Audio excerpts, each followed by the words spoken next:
hello, it's me again, Boy Charis. So welcome back to our mini vlog. For today's video, kagigising ko lang kasi, so pupunta ako ngayon ng dental clinic at magpapaayos ako ng ngipin. Bali, yung oras ko nga pala is 1 p.m. So, maaga ako gagaya ako mga 10 kasi mag-aayos pa ako at mahirap na. Baka sabihin ni doktora pa importante tayo. Charis! Arat na, samahan niyo ako.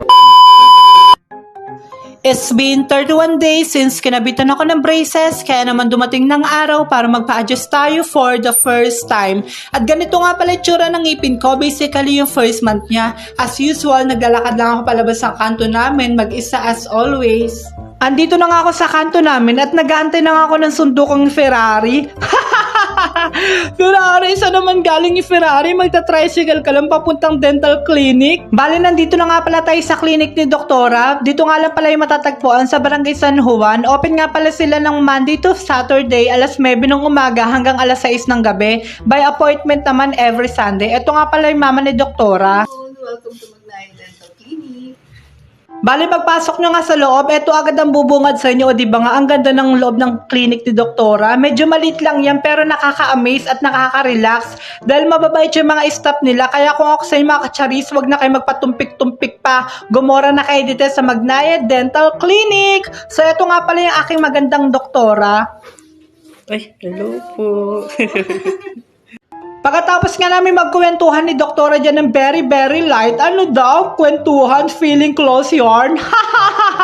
Ito nga, pinamumug na nga niya ako at mabaho daw yung bunganga ako at napakadumi. Charis, hindi naman talaga ako nag-toothbrush dyan kasi nga magpapa-adjust tayo at may kasama ng cleaning yan. Nagpunas nga ako dyan ng tissue kasi nga namamanhid yung bunganga ko. Hindi ko alam kung bakit. Hindi naman ako binunutan. Alam mo, nag-iinarte lang tayo. Charis!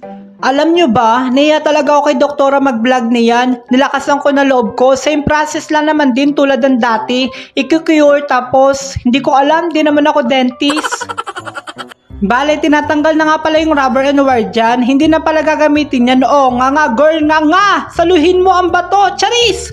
Kailangan talaga tanggalin yung old rubber saka old wire dahil hindi na nga gagamitin yan dahil once nga lang pwedeng gamitin. Bale, inabot na nga sa akin to ni ating mga color na pagpipilian ko. Number 16 nga pala yung pinili ko dyan na sky blue dahil favorite color ko nga siya.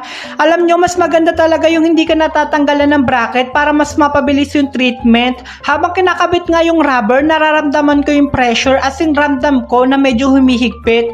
And explain nga rin sa akin ni Doktora na nasa stage pa din ako ng alignment. Nagkaroon kasi ako ng 2 missing teeth sa molar ko. Wow, molar! Nag-research yarn! Tapos na nga ang operasyon natin for today's video. Ito na nga ang final look.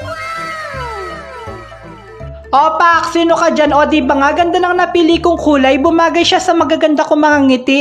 Charis! At dahil nga nagugutom ang Marin Rivera nyo, hindi tayo magpapatumpik-tumpik. Talagang kakain tayo kahit bago tayong adjust. O, dito ko na nga lang muna tatapusin ang mini vlog natin. Kaya don't forget to like, share my video, and see you on the next one. Bye!